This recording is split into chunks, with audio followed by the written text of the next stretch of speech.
جهنم د اور نه آزادېدل دا په پوره اسلام عملي کولو باندې دي.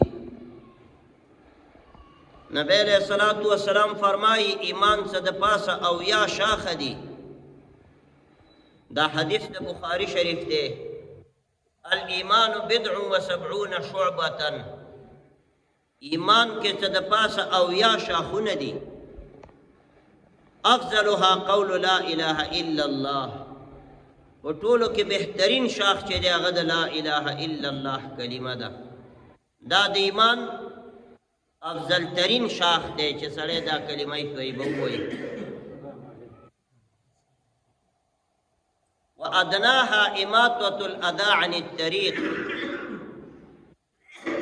او د ایمان په شاخونو کې کمزورې شاخ چې دی هغه دی چې د لارې نه ضروري شی لرې کول دي. لاره کې شیشه پرته یغزې پروتي کنده وغیره دا لرې کې چې مسلمان ته خطر سره مخامخ نشي. نو دا د ایمان په شاخونو کې دام یو شاخ دی چې لارې نه ضرري شی لرې کول او مسلمان ته ضرر نه ورکول. دا د ایمان ټولو کې کمزورې شاخ دی او په ټولو کې اوچت شاخ لا اله الا الله محمد رسول الله دا دی. او بیا فرمایي والحیاء شعبة من الایمان. حیا یو لوی شاخ د ایمان دی. انسان کې چې حیاي نارینه او زنانه کې شرمي حیاي غیرتي نو دا د ایمان یو لوی شاخ دی. زمونږ استاسې پیغمبران علیهم السلام هغوی کې ډېره حیا وه. د پیغمبرانو په لاره باندې متبعین صحابه کرام او د پیغمبرانو خاندانونه او اولادونه او زنانه ډېرې حیاناکې وې. داسې واقعه اورېدلې چې موسی علیه السلام کله مدین ته لاړو د فرعون نه هجرت وکړو مصر یې پرېښودو. په سورت النمل کې الله ذکر کړي غالبا نو چې مدین ته ورسېدو ډېر مزل یې پیاده کړی و. هلته یوه ډله ولیده چې خپلو څارویو ته اوبه ورکوي. د حیا پورې درته خبره کوم. او یو دوه جنکۍ ولیدې. الله وایي ووجد من دونهم امرأتین تذودان. د دې خلکو نه اخوا یو اړخ ته یې دوه جنکۍ ولیدې چې خپلې میږې دفع کولې شړلې یعنې را پرېښودې. خپل څاروي نارینهو طرف ته نه را پرېښودله لرې ولاړې وې. موسی علیه السلام د الله پیغمبر و اگر چې دې وخت کې لا پیغمبر شوی نه و وحی پرې نه وه راغلی. خو پیغمبر د مور د پیدا کېدو نه تر مرګه پورې معصومي د ګناه نه. دا نه چې پیغمبرۍ نه مخکې ګناه کوي او وروسته یې نه کوي العیاذ بالله بیا ګنې توبه وباسي. پیغمبر قبل النبوت او بعد النبوت د ګناه نه پاک او صفای. او د هر پیغمبر شان دا دی چې دی به د مظلوم کومک کوي. د مظلوم لاسنیوی به کوي. نو چې پیغمبر مظلوم وګوري ور روان شي. لکه د نبی علیہ السلام په باره کې عبدالرحمن بابا وی محمد د بیچاره و چارهګر دی. محمد دی د ړندو د لاس عصوا. موسی علیہ السلام چې ولید چې جنکۍ خپله رمه نه راپرېږدي ور روان شو ورغی. قال ما خطبکما. ولې میږې نه راپرېږدی مخکې ولې شړی هغه تږي دي او تاسې په شا باندې تنبوئ. قالتا لا نسقي حتى يصدر الرعاء. دواړو ورته په یو خوله باندې وویله وروره موږ میږو ته هغې پورې اوبه نه ورکوو چې دې نارینه او دا شیونه نه اوبه کړي. موږ لرې ودرېږو حیا کوو شرم دی راکړي. او زمونږ پلار ډېر بوډا دی. دی دې دپاره ویل چې دا را باندې سوال ونه کړي چې ولې تاسې راوځئ پلار هم ولې نه راوځي. نو مخکې نه جواب ورکړو ابونا شیخ کبیر. زمونږ پلار ډېر بوډا دی څوک یې نشته زوی نشته اولاد نارینه. همدا موږ دوه خویندې وو. موږ دا اوبه میږو ته ورکوو موږ یې څرو موږ یې پیو. تر څو پورې چې نارینه اوبه نه ورکړي موږ خپلې میږې نه ورپرېږدو. موسی کلیم الله ویل ښه دا مظلومانې جنکۍ دي، پلار یې بوډا دی، کمزوری دی، هېڅوک یې نشته، نو همدا ستا د الله رضا دپاره د مسلمان سره د یو کومک موقع ده. موسی علیه السلام هلته یو بل کوی و، دې نه بغیر بل چې ویلې ده چې هغې کې مو بشته غاړو لی ښکارېدې، خو درنه تیږه پې پرته وه، د سیمټو دروند سرپوښ. هغه تقریبا 10 کسو نه شو اوچتولی. موسی علیه السلام ډېر طاقت کې و، او طاقت کې به څنګه نه و چې د یو فرعوني فوجي نه یې په یو سوک ساه ایستلې وه. یو ټریننګ شوی فوجي، یو کمانډو، هغې نه چې په یو سوک څوک ساه وباسي نو دا به څومره طاقت وي. دی چې ورغې هغه تیږه یې راجګه کړله، ویا ډک ویل راوړئ خویندو. هغوی هملته ولاړې وې، مخې اپه لاړولې او ټولې میږې ورته اوښانې ورته اوبه کړه، تمامه رمۍ ورته اوبه کړه، نورې ور وشړلې. ویل ځئ کور ته. دواړه روانې شوې. موسی کلیم الله ځان له پاتې شو. دی په مدین کې اوله ورځ ده، د مصر نه د فرعون نه مهاجر شوی، او ی څپلی سړی په خپو د کویتور په غر کې څپلی ته لاره کې وغورځېدې، مدین ته خپېلوڅې راغی. او تفسیر قرطبي لیکلي د ځمکې په سر باندې په دې وخت کې الله ته د موسی علیه السلام نه بل بهترین او نازولی څوک نه و. او څنګه به موسی علیه السلام خو هغه شپږ پیغمبرانو کې لوړه مرتبه لري.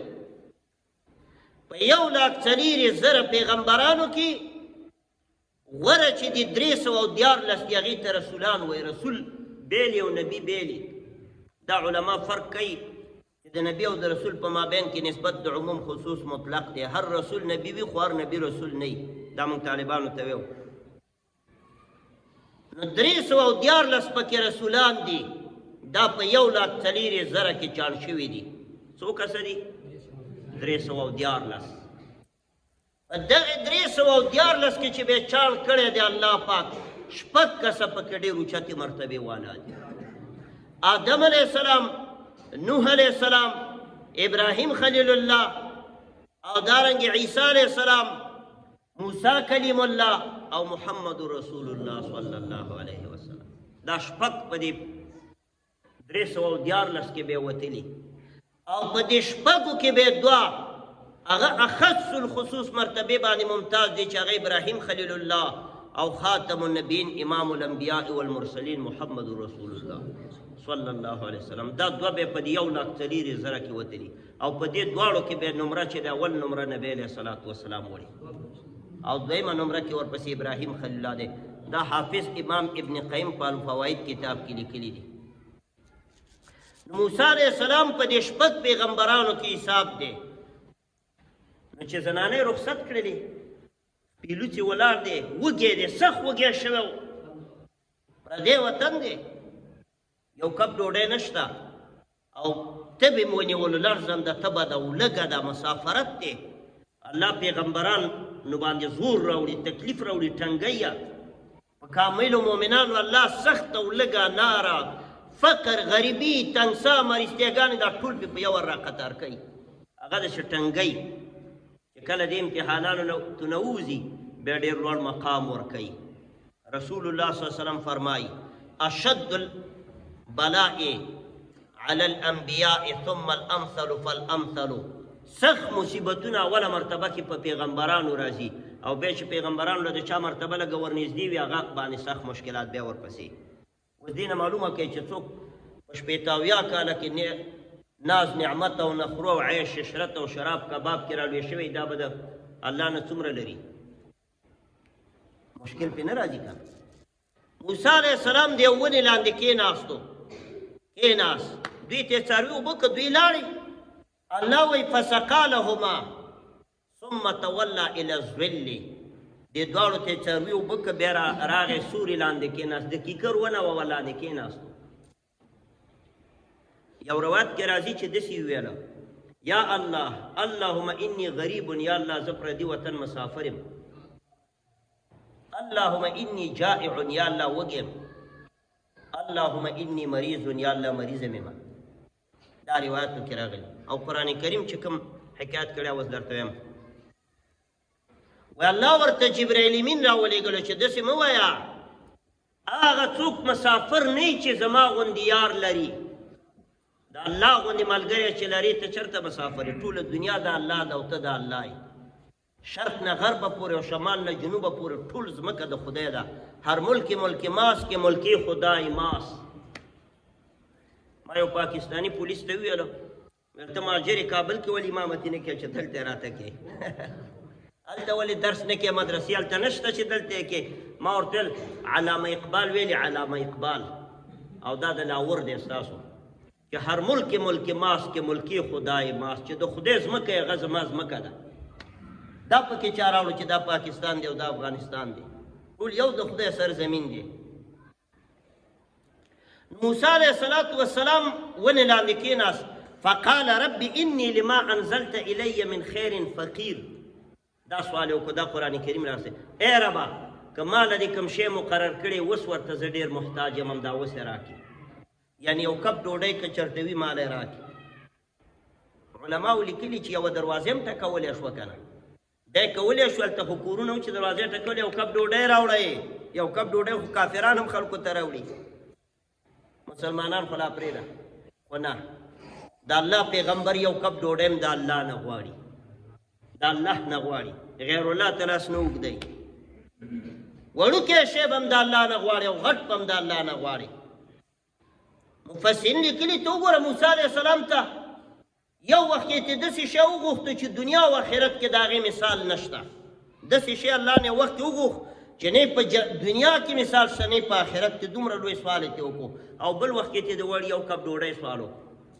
هغه څه شی و چې دنیا او آخرت کې مثال نشته کوی تور باندې ولاړ دی رب اریني انظر الیک یا الله خپل ذات راته وښیه چې تا لږ په غوړېدلو سترګو وګورم نو د الله د دیدار غوندې نعمت خو نه دنیا کې شته نه آخرت کې هلته الله نه دیدار غواړي او دلته ته یو کپ ډوډۍ غواړي وایي دې نه معلومېږي چې غټه واړه ټول شی نه به الله ته ور وړاندې کړي الله نه یې وغواړه چې درې کړي نو موسی علیه السلام سوال وکړو ونې لاندې ناست دی هلته چې جنکۍ کور ته لاړې پلار ته یې ویل چې پلاره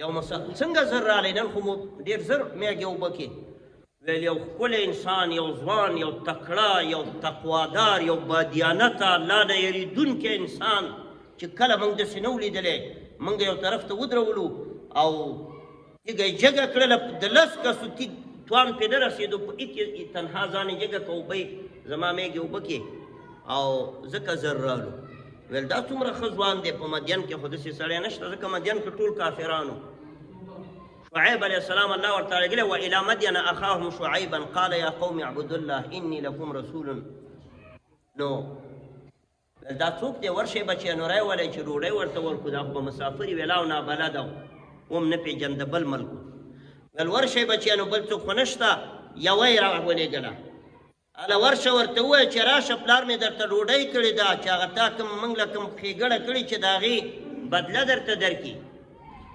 نو راله الله څه وایي فجاءته احداهما تمشي على استحیاء یوه په دې دواړو کې راله چې په حیا را روانه وه ګوره دې ټکي حیا پورې مې ویل الله وایي یوه په دې دواړو کې راله چې را روانه وه په ډېرې حیا باندې را روانه وه څه رقم په حیا وه مفسرین لیکلي وایي سر نه خپو پورې ځان په تور څپټي کې را تاو کړی و تور څپټي کې سر نه خپو پورې ځان تاو کړی و فقط دوه سترګې ښکارېدې چې لار پې وګوري څه وایي ورته ان ابي يدعوك زما پلار غوښتی دا ټکي هم د حیا دی داسې ورته نه وایي چې راځه من کره راشه پلار مې غوښتی یعنې زما در سره څه کار نشته پلار درپسې رالیږلی یم زما پلار غوښتی لیجزیک اجر ما سقیت لنا چې تا موږ ته کومې میږې اوبه کړي چې هغه بدله درکړي ورغې موسی علیه السلام نو دا د زنانو هغه حیا وه د پیغمبرانو په کورنۍ کې چې ورغې موسی علیه السلام چې ورغې دا سړی څوک دی دا بوډا ناست دی ضعیفه کمزوری په خپل مسند کې په کوټه کې په مسند باندې ناست دی دا د الله یو بل پیغمبر دی حضرت شعیب علیه السلام دا شعیب علیه السلام الله پاک ته وګوره دا مسافر فقیر ځوان زلمی په چا مېلمه کو په پیغمبر مېلمه موسی علیه السلام ورغی او ډوډۍ ورته واچوله چې یو ډوډۍ ورته ورکړي او بیا بالاخره موسی علیه السلام ته یې ویله چې پلاره دا ډېر امانتدار او حیاناک انسان دی که بې ګوتې په مزدورۍ نیسي نو دا ونیسي شعیب علیه السلام ورته وایي شعیب علیه السلام ورته وایي موسی علیه السلام ته په خپل کور کې یاد ساتئ مسلمانانو او پښتنو شعیب علیه السلام دې هلک ته وایي انی اریدو ان انکحک زه اراده لرم چې تا ته په نکاح باندې درکم احدى ابنتي هاتین په دې دوه لورګانو کې یوه تاله په نکاح درکوم په خپل کور کې ورته جلۍ په نکاح ورکوي دا پیغمبري شان دی دغه اسلامي طریقه د عزتمندو یو چا ته خپله لور وړاندې کول چې زما لور پیغله ده ته ډېر حیاناکې دیندارې تقوادارې اخلاق دې م ښایسته دي منځګزاره مې کار کسب م کې خپل کاروبار کې حلال رزق ګټې دا لور در کوم دا څه عیب نه دی دا سنت د شعیب علیه السلام دي موږ خو د جاهلیت رواجونه ټینګ کړي دي یو ښځې پسې به مرکې ځي یو راځي ځي د دوه روپو ښځه به نه یو څپلی به خلک وشکوي سپین ګیرې به ځي علما به ځي ملکان به ځي مور او پلار به ځي او دومره قصه به ترې جوړه کړي چې مه یې کوه پوښتنه دا موږ ته شرم ودرېږي چې څنګه د جلۍ پلار زوم ته ووایي چې زه تا ته لور در کوم لیکن دا شرم نه دی دا اسلامي طریقه ده شرم هغه دی الله دې موږ او تاسې د شرم نه وساتي چې یو زنانه غلط کار وکړي د یو چا لور غلط حرکت وکړي بازار ته په خپل سرپلانه دی خبره منډه کړي بازار له تلې رزغیله او ځان سره یې بنګړي او شیونه را روان کړي او یا رابطه قایمه کړي یا جب کې موبایل اچولی ټچ موبایل اړی راړی او خبرې کوي کوم ځای کې چېرته یې کوم هلته درشم دغه شرم دی موږ او تاسې کې الحمدلله دا نشته خو دې بازارونو کې دا شی نشته ښارونو کې دا شرم نه دی چې یو سړی با حیا او با تقوا انسان ته ووایي چې زه تا ته خپل لور در کوم وګوره شعیب علیه السلام ونه ویله د پیغمبرانو نه لوی حیاناک خلک یي پیغمبرانو نه لوی خاندان په سر د ځمکه بلي دومره لوی خاندان دی او داسې شخصیت دی چې خلکو یې خبره ونه منله څومره لوی قوت والا ذات دی څومره لوی مقام والا ذات دی شعیب علیه السلام چې خلکو یې خبره ونه منله که نه په الله دومره ګرانو الله د مدین په ښار باندې یو قوي ګزار یې ورته ورکو او په مدین کې نه نر نه ښځه نه ماشوم یو یې ژوندی پرې نه خو د ټول الله تباه الله قرآن کې څه وایي الذین کذبوا شعیبا کأن لم یغنوا فیها چا چې د شعیب نه و منلې داسې مې څټ کړه تا به ویل چې د سره دې کلي کې څوک اوسېدلی نه دی د یو سړي په سر باندې چې غونډ د مدین ښار تباه کو دا سړی به څومره لوی سړی و او الذین کذبوا شعیبا کانوا هم الخاسرین چا چې د شعیب نه و منلې دنیا او آخرت کې الله وایي تاوان سره مخامخ شو دا دومره لوی سړی و الله وایي او دغه سپین ګیري بابا د دومره لوړ مقام سره چې الله سره یې لري خپله لورې موسی علیه السلام ته پیش کا زه اراده لرم چې تا له لور په نکاح درکړم دغه طریقه باندې زموږ صحابه کرام هم روانو عمر فاروق رضی الله عنه لور چې کله کونډه شوه حفصه بیبي نو راغې اول ابوبکر صدیق صاحب ته کېناستو صاحب زما لور کونډه شوې ده غواړم چې تا ته په نکاح درکړم حفصه بیبي د کونډې نکاح کول هم کوم عیب نه دی په شریعت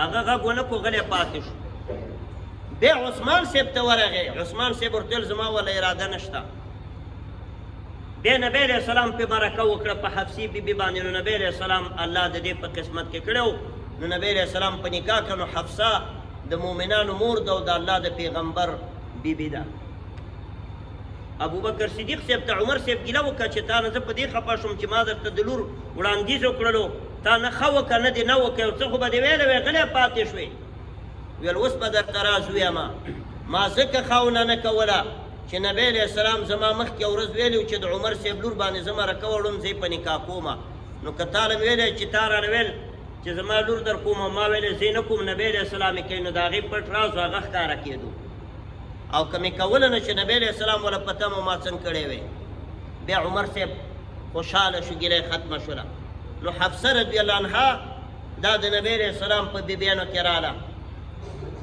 عرض مې دا کوي عزتمندو چې د شریعت په احکامو کې ګټه د نقصان نشته. بعضې خلک داسې شته دی چې لورګانې کور کې زړې شینې ورکوي یا شرمیږي یا دې ته منتظر دی چې ودرېږه یو 15 مرکې را باندې راشي. نبی علیه السلام مبارک فرمایي چې کله تاسو ته داسې یو څوک راغی چې د هغه د دین او د اخلاقو نه تاسو مطمئن یې چې دین هم پوره دی او اخلاق هم ښه دي نو خپلوي ورسره وکئ. دا حدیث مبارک دی. والا تكن فتنه في الارض وفساد عريض. او که داسې کار مو نه کړو په ځمکه کې به ډېرې فتنې او فسادونه جوړ شي. نو عرض مې دا کوي عزتمندو زما خپله موضوع د حیا په رابطه وه او د ایمان په رابطه وه چې نبی علیه السلام مبارک فرمایي الایمان 70 شعبة. ایمان څه د پاسه 70 شاخونه دي. ایمان یو